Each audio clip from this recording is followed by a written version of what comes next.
আমি বেশি কথা বলবো না, আরেকটা আবালই বলবো, এতই ছোট যে এগুলো আবালের মতো কথা বলছে যে আওয়ামী লীগের কাছ থেকে টাকা নিয়ে বিএনপি রাজনীতি করে। বাবা, বিএনপি যখন রাজনীতি করছে তোমার বাপেরও জন্ম হয় নাই, তোমার তো জন্ম হয় না।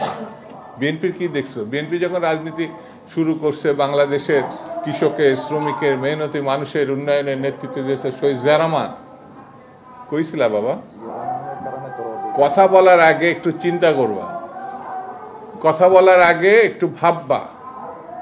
আমরা ভেবেছিলাম তোমরা জাতীয় রাজনীতিতে এসে একটা কিছু হবা, কিন্তু আবালের মতো কথা বললে পরে তোমাদের সম্বন্ধে মানুষের ধারণাটা কোথায় যাচ্ছে একটু ভেবে চিন্তে দেখ। বিএনপি একমাত্র দল যেই দলের নেতৃত্বে এসে আপসীন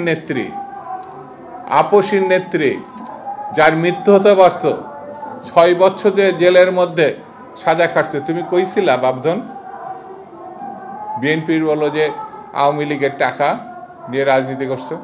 যদি বিএনপির লোকরা প্রস্রাব করে একমাত্র, তাহলে প্রস্রাবের তোরে ভেসে বঙ্গোপসাগরে গিয়ে পড়বে। সবকিছুর একটা সীমা থাকতে হবে। এমন কোনো কথা বলবা না যে কথার দায়িত্ব নিতে পারবা না।